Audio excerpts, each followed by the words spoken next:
Danny yanked harder. "Mackie, quit acting like a complete stoner and listen. Do you really think someone would pick the bad thing?" "People don't always know what they should want," I said, without looking away from Alice. She had on a green shirt, cut low so it showed the tops of her breasts. There was a yellow blood donor sticker stuck to the front of it. She tucked her hair behind one ear, and the whole thing was sort of beautiful. Except I could smell the blood. Sweet, metallic. I could taste it in the back of my mouth, and my stomach was starting to feel iffy. I'd forgotten all about the blood drive until I'd walked into school that morning and been greeted by the festival of hand-lettered signs. Drew hit me hard on the shoulder. "Here comes your girlfriend." Alice was crossing the cafeteria, flanked by two other members of the junior class royalty, Jenna Porter and Stephanie Beecham. I could hear the scuff of their sneakers on the linoleum. The sound was nice and reminded me of shuffling through dead leaves. I watched Alice, but not in any really hopeful way. Girls went for Roswell, not me.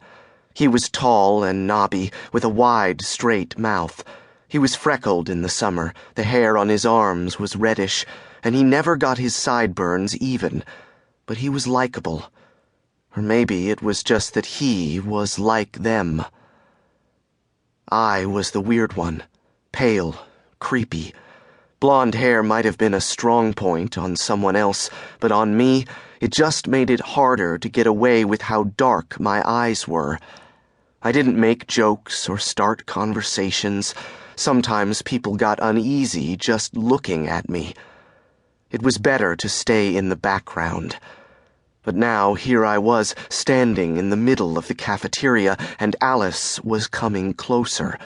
Her mouth was pink. Her eyes were very blue. And then she was right in front of me. "Hi, Mackie." I smiled, but it felt more like wincing. It was one thing to look at her from across a room and think about maybe, possibly kissing her. It was another to have a conversation. I swallowed and tried to come up with any of the normal things people talk about.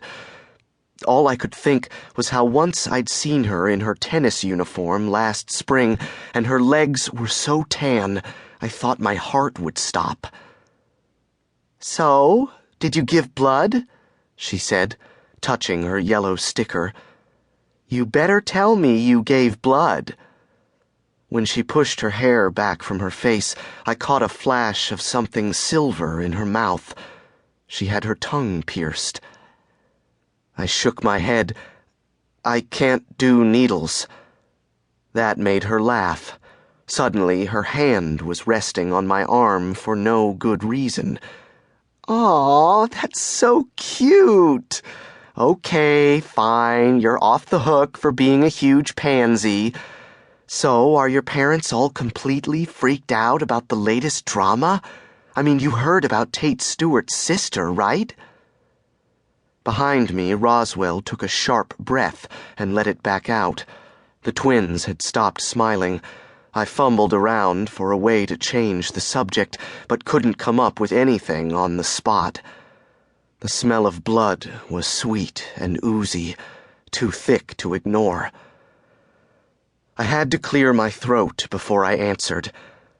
"Yeah, my dad's been pretty cut up about it." Alice opened her eyes very wide.